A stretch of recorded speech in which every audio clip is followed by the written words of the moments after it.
Hey guys, Jeffries here, and welcome back to FMTB. In the last episode, you remember we played against, if it lets me do it, Annan Athletic, and we won 4-0. In that, you started to see our tactics coming together. Very good performance from Matty Blair. Might still sell him though, might just use that as a bit of leverage to increase his value, but we'll see about that. Now this, Groundsman asks for pitch size alterations. The pitch must be at least 101 metres long and 64 metres wide. That's the rules for League 2, and it can also be no more than 110 metres long. Our stadium facilities will only allow a pitch with a width of no more than 73 metres. That's 9 metres wider than the regulation. It's currently 101 metres long and 65 metres wide. We are going to make it as big as possible. 110 metres long, 73 metres wide, and that gives us lots and lots of space to run around in. Nathan Pond has agreed a deal to go to Partick Thistle for £65,000. We owe 1.5% of that to Lancaster, but I think that's an amount of money that we can afford. They haven't got that many good players anyway, so hopefully they'll be able to use that to what do we speak to Pond about? Oh, here we go. I've never seen this before. I'm just going to do this quickly. Right. So yes, Nathan Pond has been sold. And if we come up on the next screen, there he goes. Partick Thistle signed Pond. We had to give 1.5%. I can't be bothered to work out what that is. We made a nice profit from him though. And Davis, Scott Davis, going to Motherwell. Again, I'm going to say this one this time. There you go.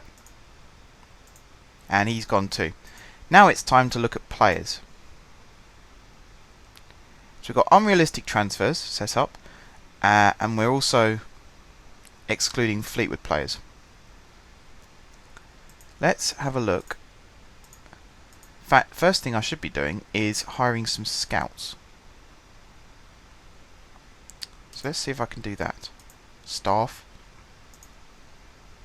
Scout. Let's get a chief scout first. Excuse me, I keep sniffing. I've got a cold at the moment.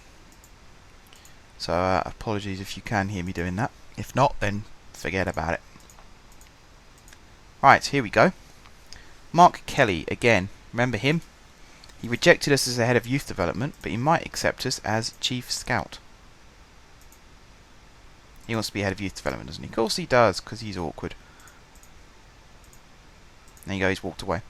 Okay, David Geddes. Now he's got very good. Now you see here, I've set it up. I should have mentioned this actually again. Judging player ability and judging player potential, because you want to make sure that they are the best judges of talent that you can afford. So, in the case of, let's say, in fact, I think Geddes is our best candidate. Chief Scout.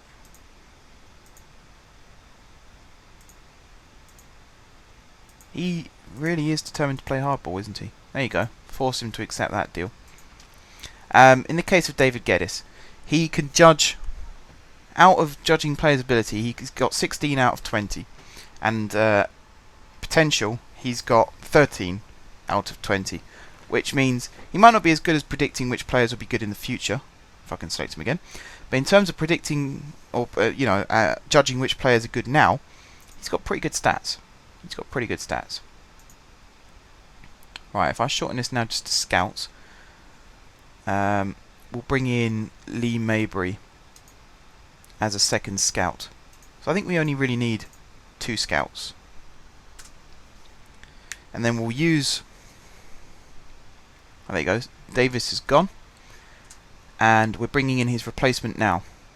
Sant'Angelo. Coming in, £400 a week. If we look at this, that's gone up a lot, and that's gone up a lot as well. And with Junior Brown potentially going to Aberdeen, we're making some money. So I'm going to ask the captain to welcome the player as well. Again, it helps with team cohesion. Roberts is the captain, so we'll get him to do that. Billy Jones. I didn't even realise I'd made an offer for Billy Jones. That must have been the director of football. Right, we got a scout coming in, Maybury. Yep,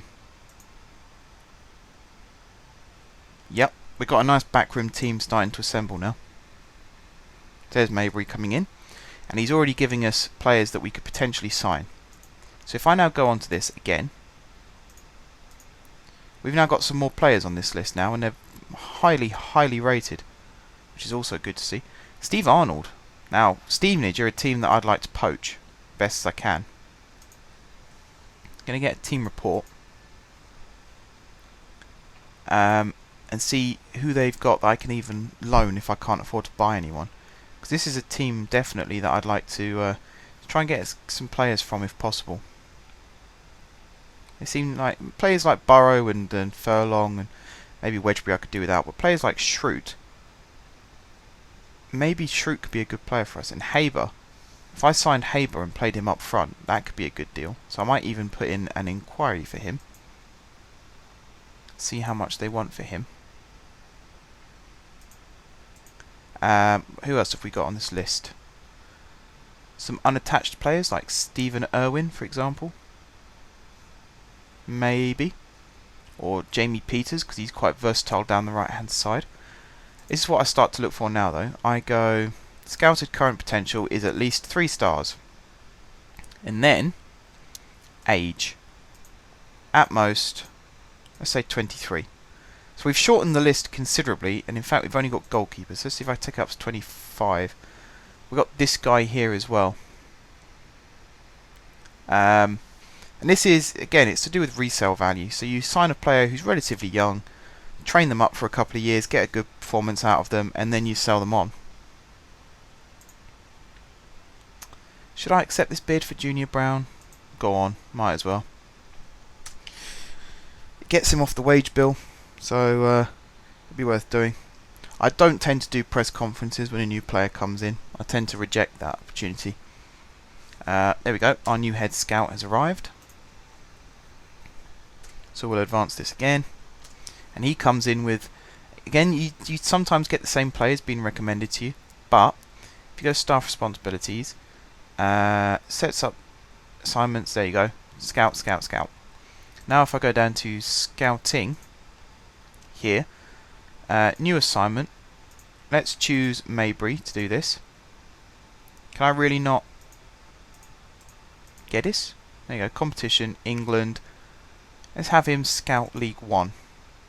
Scouted current ability I'd like to be good, and age to be no more than 23.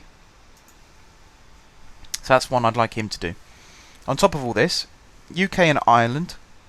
He's currently in England, that's Geddes doing that one.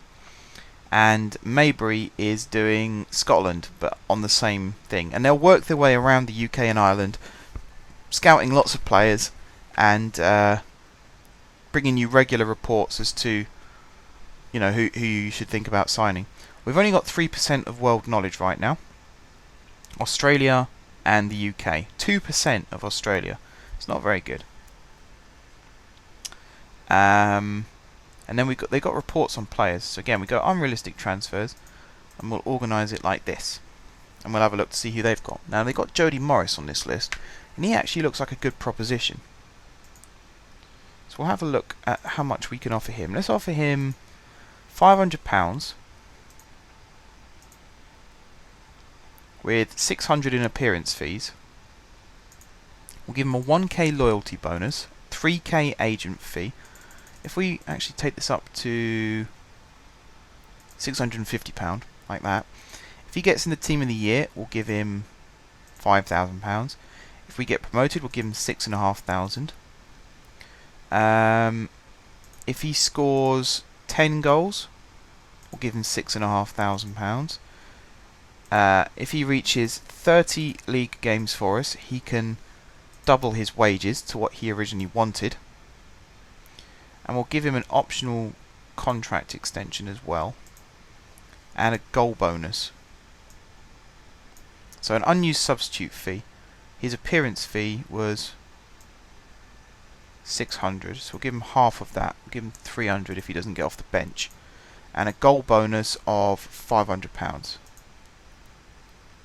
So he was happy with everything apart from the initial wage, but I'm not ready to give up yet.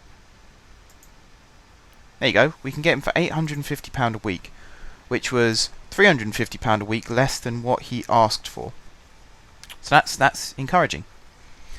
Right, I'm going to have a further look at these players, and when we come back in the next episode, I will look at who we need to sign and think about who we can sign to fit in those positions. So until then, guys, thank you very much for watching. If you haven't subscribed to my channel, be sure to click the subscribe button. If you have already subscribed to my channel, thank you guys for your continued support, and until next time, I will see you soon.